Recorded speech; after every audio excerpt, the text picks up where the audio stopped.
કઈ બાજુ છે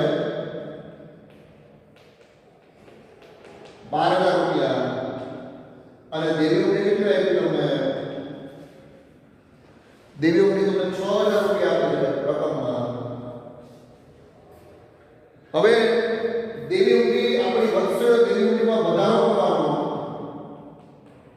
2,000 રૂપિયા 12,000 અને લેણદાર ધનમાં ઘટાડો કરવાનો 2,000 લેણદારો 12,000 ના હતા હવે 2,000 ની લેણદારો દેવી ઉમટી સ્વીકારી તો લેણદારો ઘટશે આમે લેણદારની કઈ બાકી હોય જમા બાકી અને આપણમાં લેણદાર શું કરીએ આપણે ઉધાર તો જૂનો નિયમ યાદ રાખો જમા ઉધાર માઈનસ જમા પ્લસ ઉધાર પ્લસ વિરુદ્ધનું માઈનસ લેણદારો ઘટેલો શું કરે બધે માઈનસ દેવી ઉમટી ખાતે જમા દેવી ઉમટી કઈ બાકી હતી જમા અને આપણે જમા કરે જમા શું કરવાનું પ્લસ બરાબર 12,000 આ પ્રકારે એટલે આ વ્યવહારો છે પુનઃ મૂલ્યાંકન ખાતામાં લખાશો નહીં અત્યાર સુધીનો એક પણ અભાવ પુનઃ મૂલ્યાંકન ખાતામાં આવ્યો નથી જમીનની મકાનની ચોપડી કિંમત તેની બજાર કિંમત કરતાં 20% ઓછી છે જો અહીંયા થોડુંક નેગેટિવ ઉલટી રજૂઆત કરી છે તો આપણે એ વસ્તુ સમજવી પડે ડાયરેક્ટ 20% વધારે જમીન મકાનની ચોપડી કિંમત એટલે કે ચોપડામાં દર્શાવેલી કિંમત એટલે કે જૂના કાકા સમયમાં દર્શાવેલી કિંમત કેટલી તમને આપી જમીન મકાનની 40,000 રૂપિયા આપી આ 40,000 રૂપિયાની જમીન મકાનની કિંમત છે એની બજાર કિંમત કરતાં કેટલી ઓછી છે 20% ઓછી છે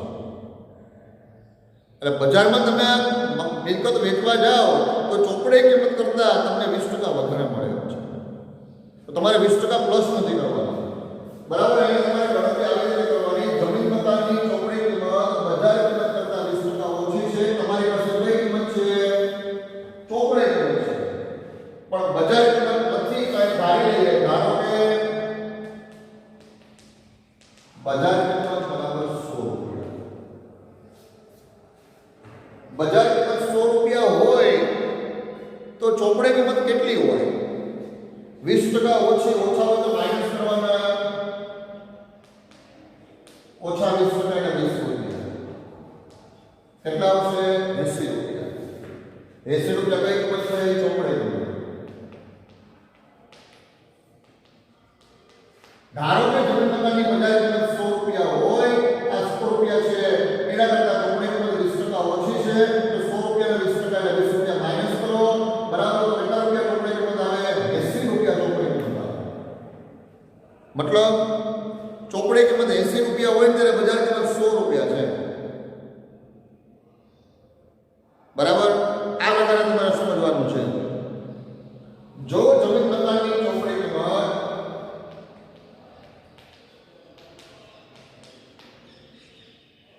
જમીન મકાનની ચોપડે કિંમત 80 રૂપિયા હોય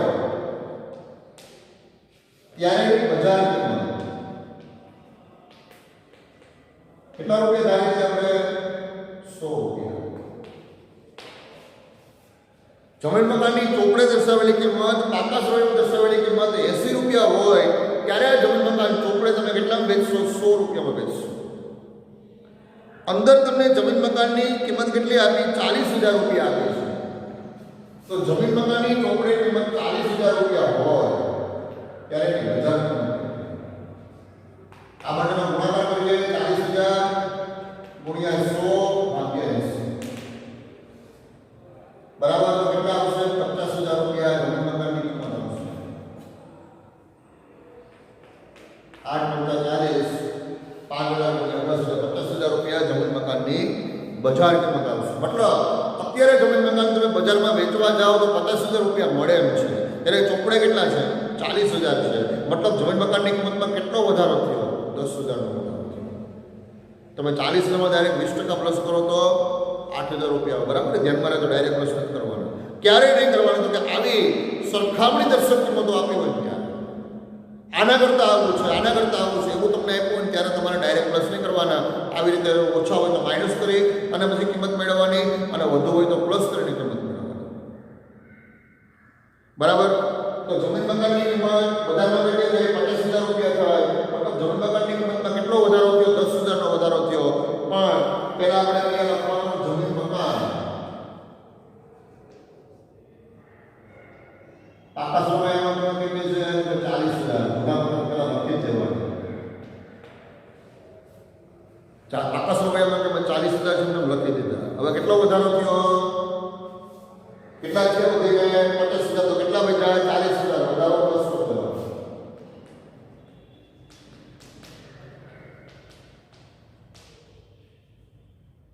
બાર રૂપિયા હવે જમીન મકાનની કિંમતનો વધારો આપણે ફાયદો થાય પૂરા મર્યાદિત ખાતાની જમા બાજુ 10,000 આ પ્રકારે આ હવાલાની નોંધ છે બરાબર જો હજી પણ હવાલાનો પ્રોબ્લેમ હોય તો એકવાર તમે વ્યવસ્થિત વિડિયો રિવાઇઝ કરીને જોઈ લેજો હવે તમને એમ કીધું હોત કે જમીન મકાનની ચોપડી કિંમત બજાર કિંમત કરતાં 20% વધુ છે એવું તમને કીધું હોત તો શું કરે તો આવી ગણતરી પ્લસ વધુ કેટલા 120 120 બરાબર તો કિંમત ઘટે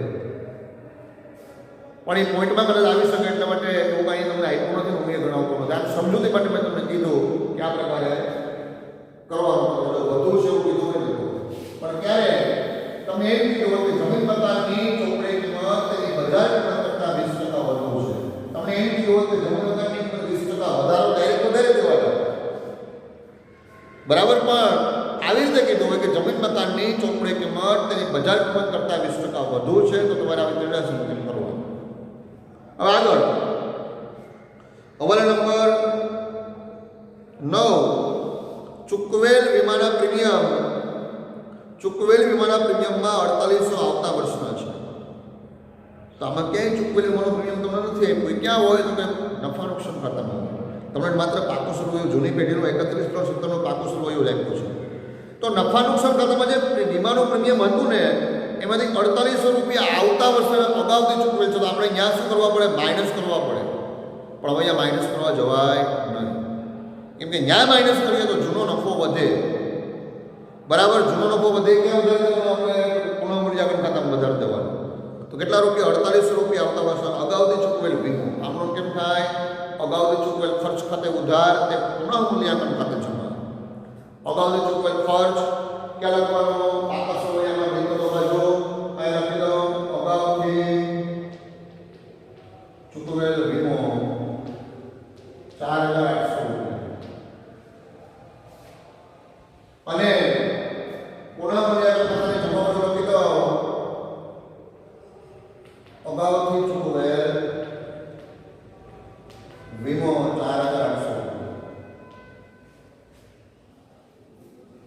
ચૂકવવા બાકી હોય તો શું કરે પુનઃમૂલ્યાંકન ખાતે ઉધાર ચૂકવવા બાકી ખર્ચ ખાતે જમા તો પુનઃમૂલ્યાંકન ખાતે ઉધાર બાજુ કે પાકા સમયમાં મૂડી દેવા બાજુ વચ્ચે એક હવાલો આપણો રહી ગયો છે છઠ્ઠો હવાલો રોકાણો પર મળવાનો બાકી વ્યાજ 2400 જેની નોંધ થયેલ નથી તો ઘણા કે રોકાણો બહારના લઈ લે છે રોકાણો લઈ લે છે પરંતુ વ્યાજ તો આપણું છે ને કેમ કે વ્યાજ જૂના સમયનું છે તો આ વ્યાજ આપણને મળવા બાકી છે મળવા બાકી આવક હવાલો કયો થયો મળવા બાકી આવકનો હવાલો બરાબર તો આમનો કેમ કરશું આપણે મળવા બાકી આવક ખાતે ઉધાર તે પુનઃમૂલ્યાંકન ખાતે જમા તો મળવાની બાકી આવક ક્યાં લખશું પાકા સમયમાં વિગતો તરીકે મળવા બાકી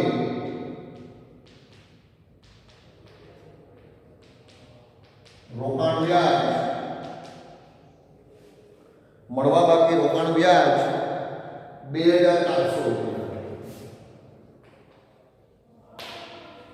અને પુનઃમૂલ્યાંકન ખાતાની જમા બાજુ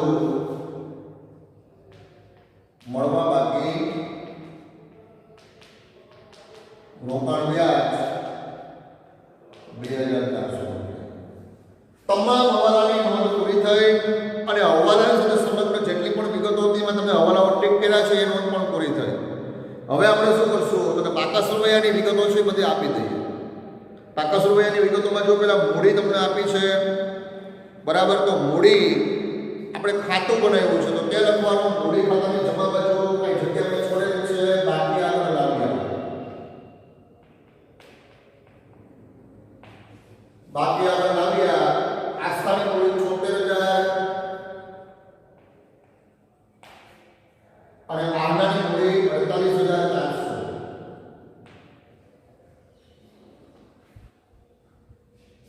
એના પછી કારીગર વળતર પર હવાલો હતો, પૂરો થઈ ગયો.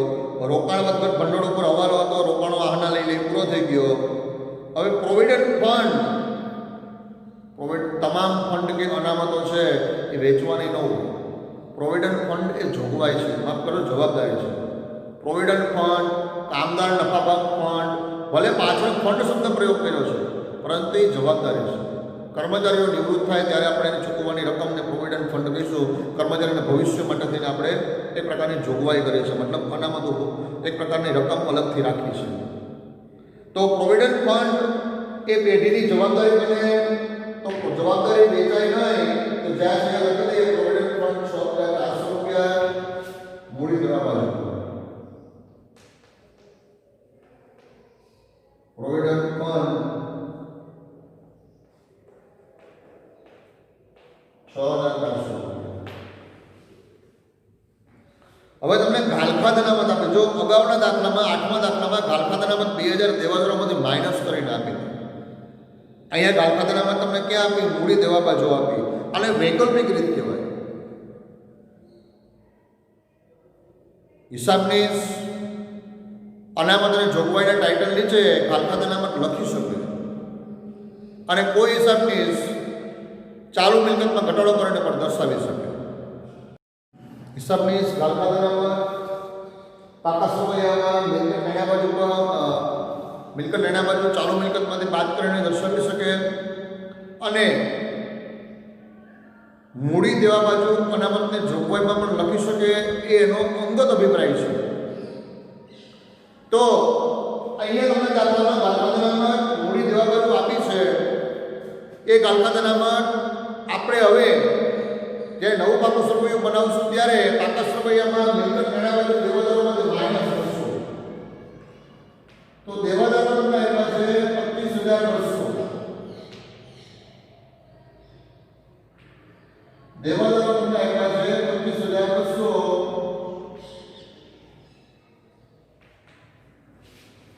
હવે એની અંદરથી પાકા સરવૈયાની અંદર તમને ગાલફાદ અનામત આપી છે મૂડી દેવા બાજુ પર. ગાલફાદ અનામત આપી મૂડી દેવા બાજુ પર 8,000.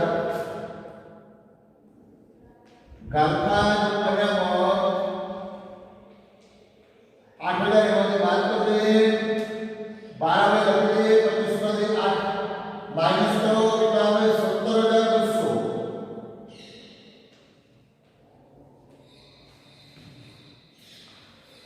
આગળ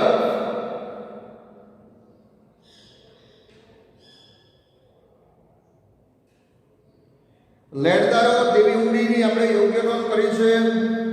પાઘડી ઉપર હવાલો હતો, એ પાઘડી પણ લખાઈ ગઈ છે. જમીન મકાન લખાઈ ગયું છે કેમ કે એના પર હવાલો હતો, પરંતુ યંત્રો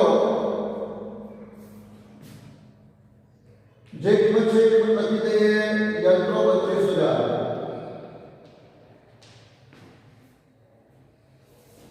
રોકાણો પર હવાલો હતો, રોકાણો આહના 19,200 લઈ લે. એનો આપણે કામ પૂર્ણ કર્યું છે. દેવાદારો ઉપરથી ગાલફાદ અનામત માઇનસ કરીને કુલ સ્ટોક જે છે કરી દે. સ્ટોક કેટલા રૂપિયાનો સ્ટોક છે? 14,400. મિલકત લેણા જેના પર હવાલો ન હોય મિલકતો મિલકત લેણા બાજુ પર લખવાની. રોકડ ખાતાની ઉધારો લખી દે. બાકી આગળ આવ્યા 16,000. હવે છેલ્લી બે વિગતો તમને આપી છે. જાહેરાત ઝુંબેશ ખર્ચ અને નફા નુકસાન ખાતું. જાહેરાત ઝુંબેશ ખર્ચ આકસ્મિક ખર્ચ અને નુકસાન. માફ કરજો, જાહેરાત ઝુંબેશ ખર્ચ એકત્રિત થયેલ નુકસાન છે, એટલે કે નહીં માંડી મળેલ પરચુરણ ખર્ચ છે. તો હવે એ નવી પેઢીના ચોપડે દર્શાવવાનું નહીં, કેમ કે જૂની પેઢીનો છે, ભાગીદારોને વેચી દેવાનો. એની આવક હવે કાર્ય થાય. આસ્થાના પ્રેરક ઉધાર,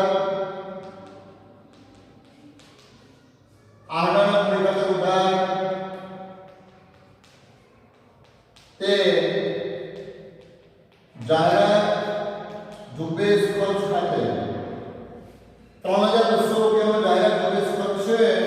ભાગીદારોને વેચી દેવાનો 1600 ને 1600.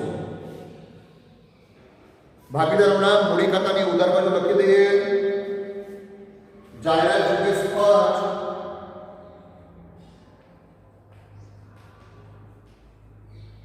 જાહેરાત ચૂકવેશ ખર્ચ 1600.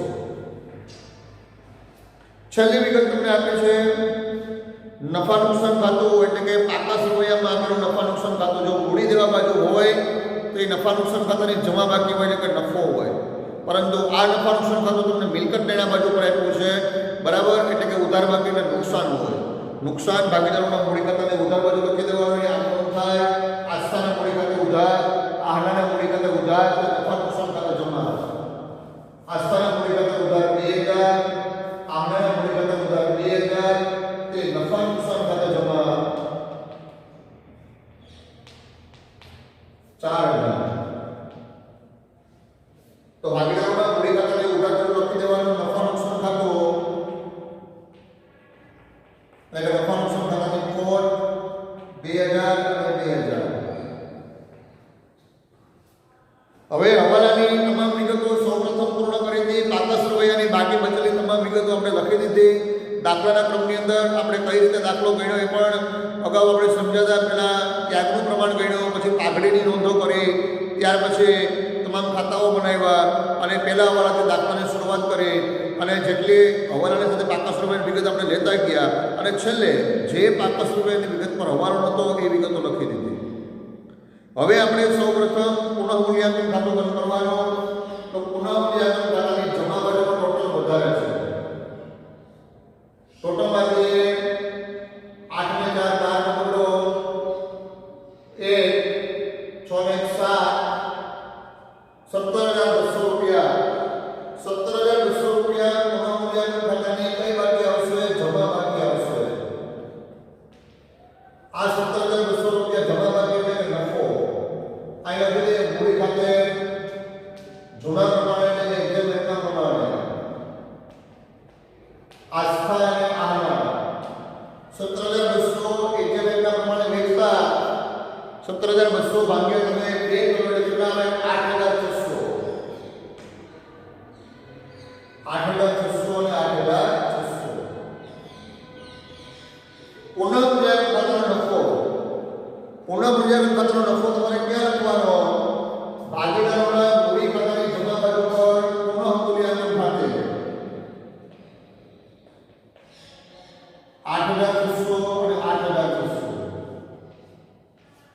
હવે આપણે ભાગીદારોના મૂડી ખાતા બંધ કરવાના. પ્રથમ દ્રષ્ટિએ મૂડી ખાતાની જમા બાજુનો સરવાળો વધુ થાય છે, તો મૂડી ખાતાની જમા બાજુનો ટોટલ આપણે કરી દઈએ પહેલા.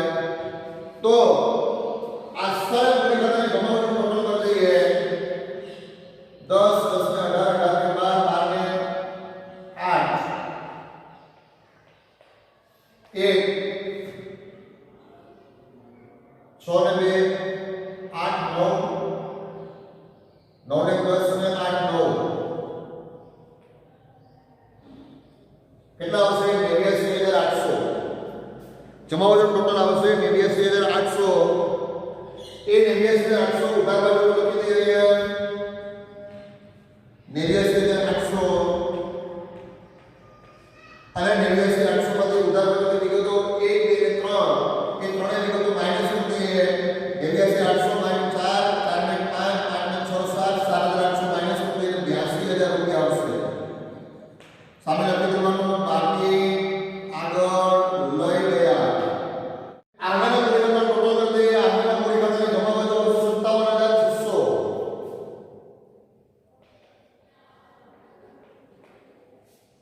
અહીંયા 57,600 અહીંયા લખી દઈએ અને 57,600 માંથી 1 2 3 અને 4 વિગતો માઈનસ કરી દઈએ. બરાબર. 57,600 માંથી 19 ને 20 22 ને 24 27,000 રૂપિયા માઈનસ કરી દઈએ. કેટલા આવશે? 30,600.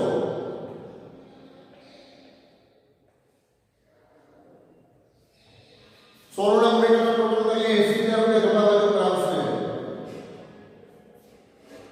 80,000 રૂપિયા ઉધાર બાજુ પર લખી દઈએ અને 80 માંથી 4,800 માઈનસ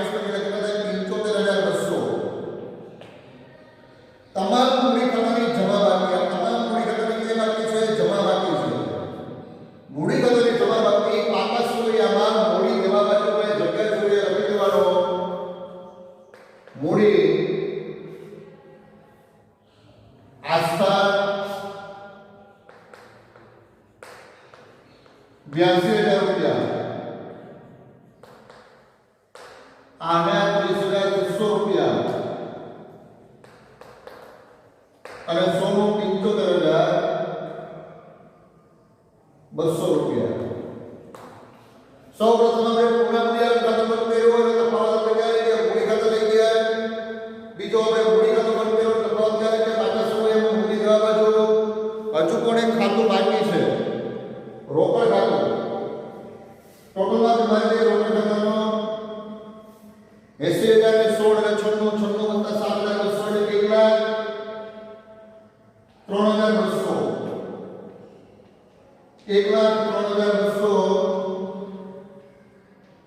1,03,200 એટલે બાકી આગળ લઈ ગયા. રોકડ કેટલું છે તો રોકડ ખાતાની બાકી લખી દેવાની. મિલકત મેળવ્યા બાજુ પર રોકડ ખાતે 1,03,200. આ ₹500 ટોટલ કરીએ. ₹500 બંને બાજુ ટોટલ સરખો હોય તો દાખલો સાચો કે ખોટો. ટોટલમાં એ ₹500 તો મિલકત મેળવ્યા બાજુ હશે 2,24,000. તો મૂડી જવા બાજુ કેટલા આવે? 2,24,000. આ પ્રકારે એક અઘરો છતાં પણ સરળ દાખલો છે આપણે પૂર્ણ કર્યો. આના જેવો તમને એક એક્ઝામ્પલમાં એક દાખલો આપેલો હશે, એ દાખલો તમે ગણી નાખજો. હવે આવતા લેક્ચરની અંદર આપણે દાખલા નંબર 10 જોઈશું. નમસ્તે.